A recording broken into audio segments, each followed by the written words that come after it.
then tell them to don't listen, because I don't really truly care. This is about you guys and about your growth spiritually and what you understand. If you get people that don't go for it or don't care, we don't care. And I'm going to tell you, though, in health-wise, they'll have to come to this someday anyway. There's no running away from this level of healing now on this planet. You're going to suffer if you don't. You're just going to have to find this someday, somehow, because the level of the young people, there's nothing else out there. And so the older people, yeah, they're going to die off. Some can be old and die and have to do this. But the younger people like you guys really, and there's some older people on this channel, but the younger people are by far in the most serious need to fix this. And there's some people that this is just not going to gel with, and that's okay. So just get it for yourself, 1-3 nice. Just really get it for yourself and wrap with this. And if people, this is a marketplace. This is a marketplace for belief systems as well. So I'm just, my experience is clinical totally, I can tell you. I mean, I'm book read, extensively book read, but I set that aside years ago.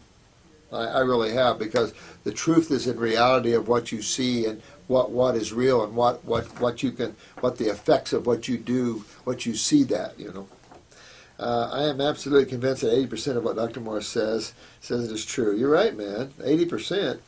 80%? Is this all you give me?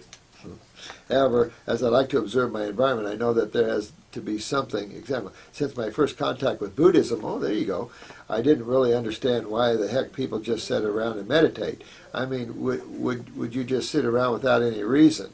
Well, Americans would have a hard time sitting around because everything has been pushed external.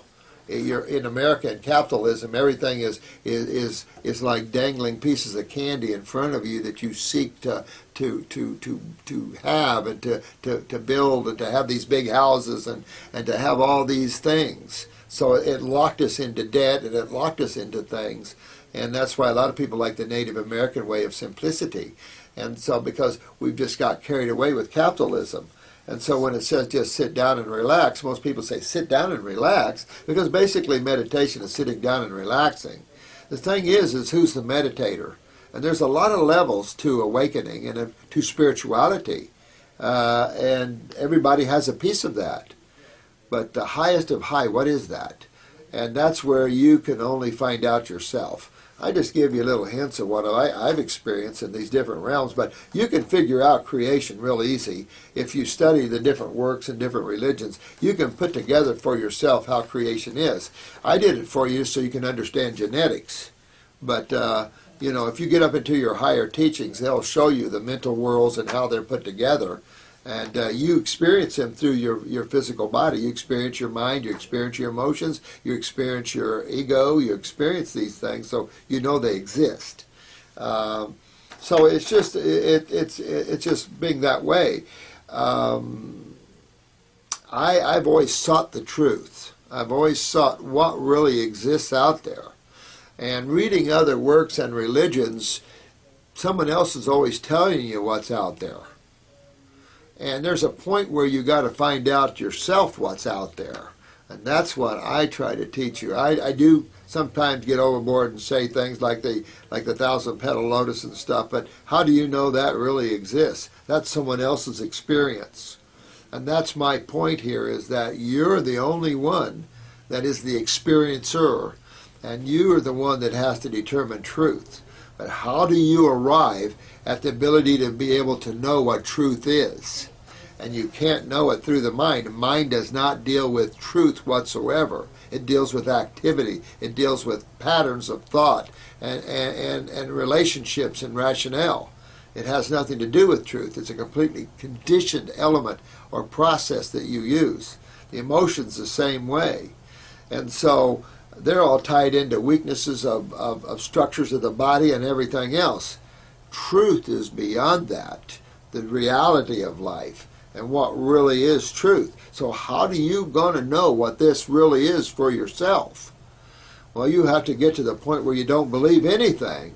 You get to the point where everything just is, and you become the observer of life as opposed to the thinker of life. That moves you away from creation into the now. Living in the now puts you in a position of unconditioned state of consciousness, because nothing is conditioned in the now. Everything just exists. And that's the only way you're going to know any of what truth is. I like to look at other people's experiences and say, oh, wow, did you? Let me see if I can have that experience. I like to do that. If I feel that it's viable and it has some reality to it, yeah, let me try it on. Or if I'm excited, I've walked down roads that had dead ends. Okay. I'm the walker always. So I'm not going anywhere. If I walk and experience something for a while, if it doesn't hold anything for me, I drop it and go somewhere else. I learn what I can, drop it, and go somewhere else.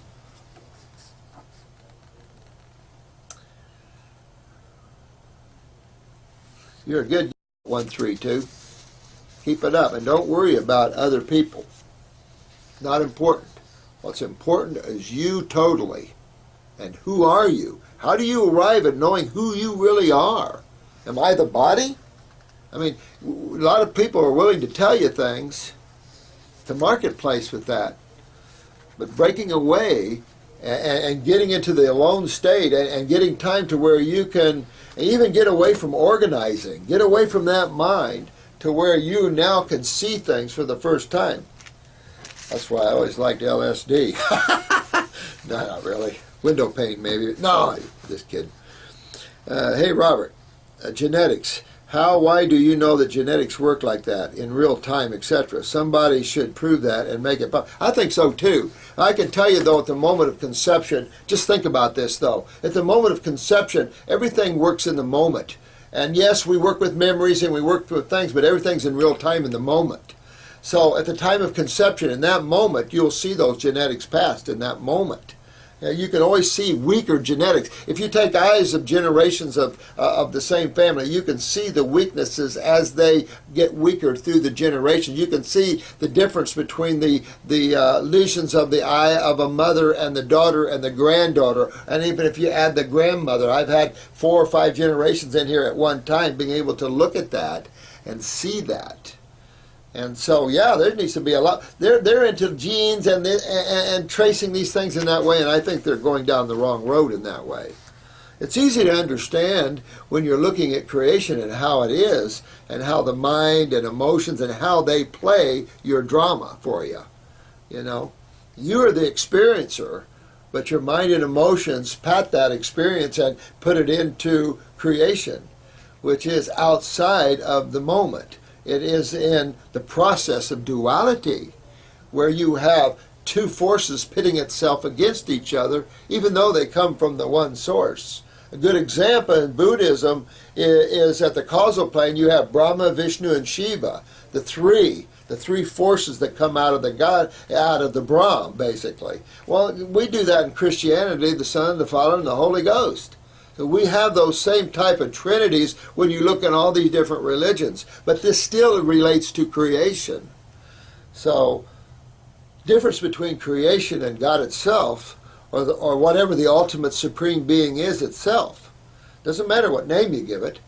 What is the ultimate way to experience the infinite? And that is to become the infinite. And the only way you can become the infinite or experience the infinite if you let go all of creation.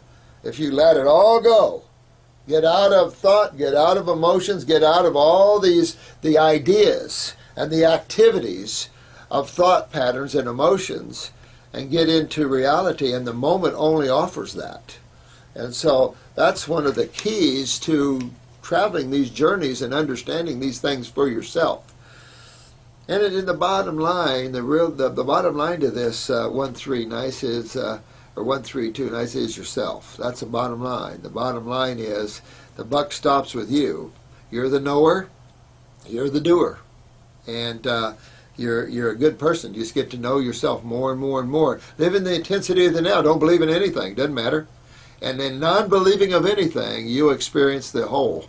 Our beliefs limit us, so don't believe in any of it, but live in the now and experience it. And by experiencing reality, you know reality, and you are reality. So all these things are little tidbits. Thank you for all your comments. Appreciate it. I know life's wild out there right now. This is a hell of a marketplace.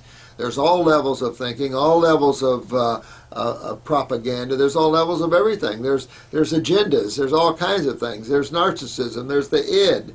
The human consciousness is a very immature level of consciousness and creation, in my opinion, and what I've experienced around the galaxies and universes and heavens and stuff in myself. But you know what? It doesn't matter. It doesn't matter if I'm. These were my experiences, and I talk about them sometimes just to get you guys excited to what the possibilities are that you can go on and experience. Get us away from isolated thinking on planet Earth. You're so much greater of a being than a little physical body experiencing matter on a very constipated planet. You guys are bright, brilliant sons of consciousness, and when you tap into that, then you'll recognize truth.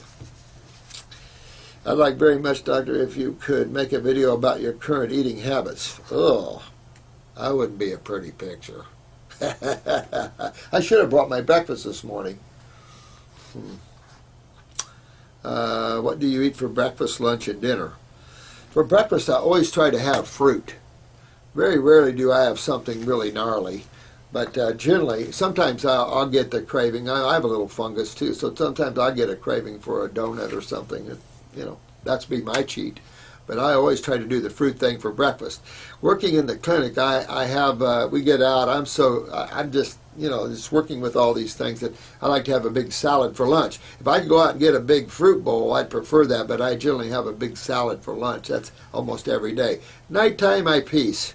I like to have a little fruit, or I like to have a little something, Sometimes it'll be some steamed vegetables, carrots, onions. Sometimes we throw potatoes in there.